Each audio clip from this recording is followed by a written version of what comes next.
మీ బిడ్డనే సాక్ష్యం కదా.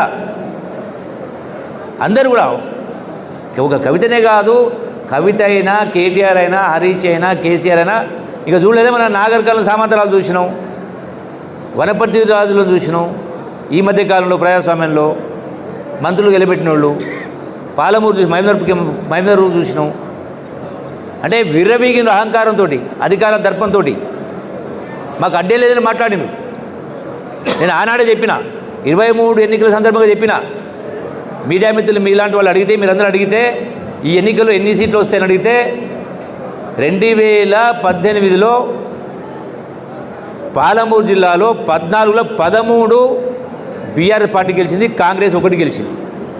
2023లో 14లో 13 కాంగ్రెస్ గెలుస్తుంది. మహా వస్తే ఏదైనా ఒకటి బీఆర్ఎస్ రావచ్చు అన్నాం.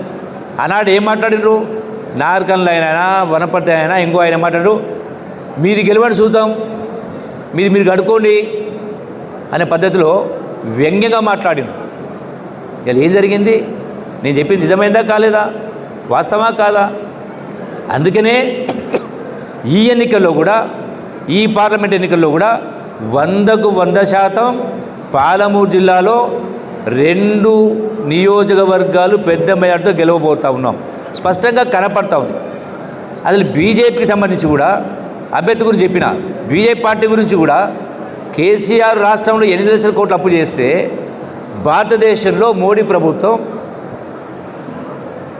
1,50,000 కోట్లు అంటే 99 లక్షల కోట్లతో పాటుగా మళ్ళీ 60 లక్షల కోట్లు, అర్థమైంది కదా,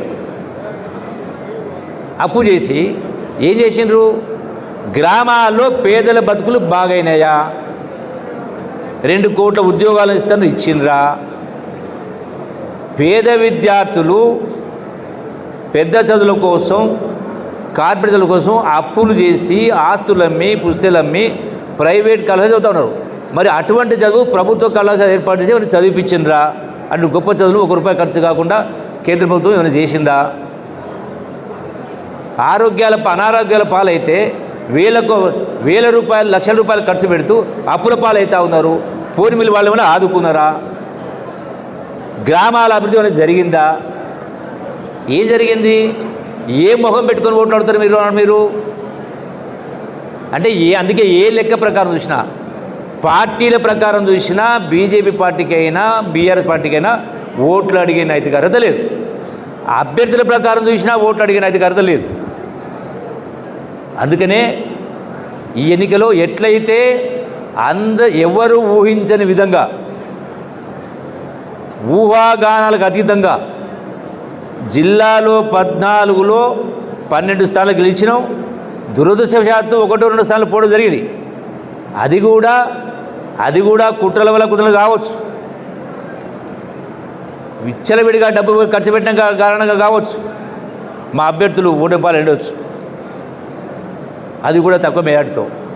అందుకనే ఈరోజు ఈ పార్లమెంట్ ఎన్నికల్లో మైమదర్లో 2 సీట్లు కూడా పెద్ద మెజార్టీతో గెలవడంతో పాటుగా తెలంగాణ రాష్ట్రంలో కూడా ఈనాడు రేవంత్ రెడ్డి గారి నాయకత్వంలో, అంటే అప్పుల రాష్ట్రమైనా కూడా చిప్ప చేతికి చిప్పోయింది, అయినా కూడా అన్నమాట కట్టుబడి సోనియా గాంధీ గారు, రాహుల్ గాంధీ గారు, ఖర్గే గారు ప్రకటించినటువంటి 6 గ్యారెంటీల్లో 5 గ్యారెంటీలు అమలు చేసే కార్యక్రమం ఇప్పటికే శ్రీకారం చుట్టడం జరిగింది.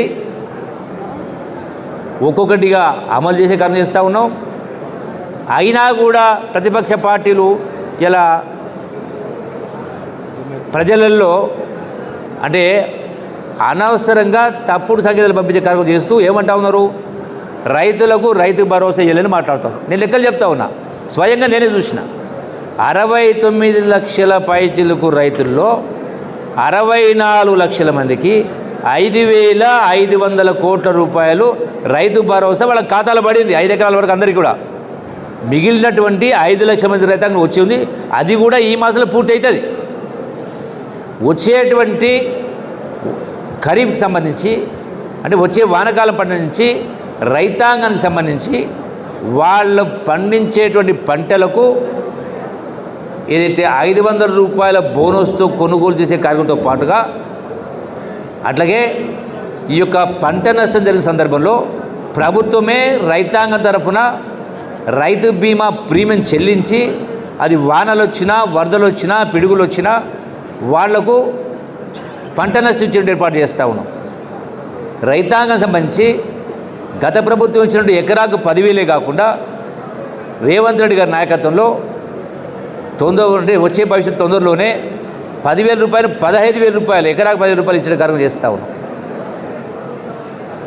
అట్లాగే పెన్షన్ 4,000 రూపాయలు చేసే కార్యక్రమం ఇప్పటికే మాట చెప్పినాం, అమలు చేసే కార్యక్రమం చేస్తే మొదలు పెడతాం. ఒకదాని ఒకటి నువ్వు చేసుకుంటూ వస్తాం. అన్న ప్రతి మాట నిలబెట్టుకునే కార్యక్రమం చేస్తాం. మీకు చేతగాక చేయలేక ఎలకలబడి ఇలా మమ్మల్ని నిందించే కార్యక్రమం చేస్తారు. అది 3 నెలల అధికారం వచ్చి 3 నెలల 10 రోజులు ఇంకా 4 నెలలు పూర్తి కాలే. అయినా కూడా ఏమే ముఖ్యమంత్రి ఎక్కడ నిద్రపోతున్నావు అని కేసీఆర్ మాట్లాడితే అంటే నవ్వితే నాకేంటి అన్నట్టుగా కేసీఆర్ 10 ఏళ్ళు పండుకొని ప్రగతి భవన్లో ఫామ్ హౌస్లో పడుకొని ఇలా ప్రతినిత్యం పొద్దున్నే 5 గంటలు లేచి రాత్రి వరకు తిరుగుతూ పనిచేస్తూ ఉంటే ఏం మాట్లాడుతాడు కేటీఆర్ కానీ హరీష్ రావు కానీ మన ముఖ్యమంత్రి పైన ఢిల్లీకి 12 సార్లు పోయినాడు. డెఫినెట్గా పోతాం. 12 సార్లు పోతాం, 30 సార్లు పోతాం. ఢిల్లీకి పోయిన జాతీయ పార్టీ ఈ దేశంలో 29 రాష్ట్రాలు ఉన్నాయి.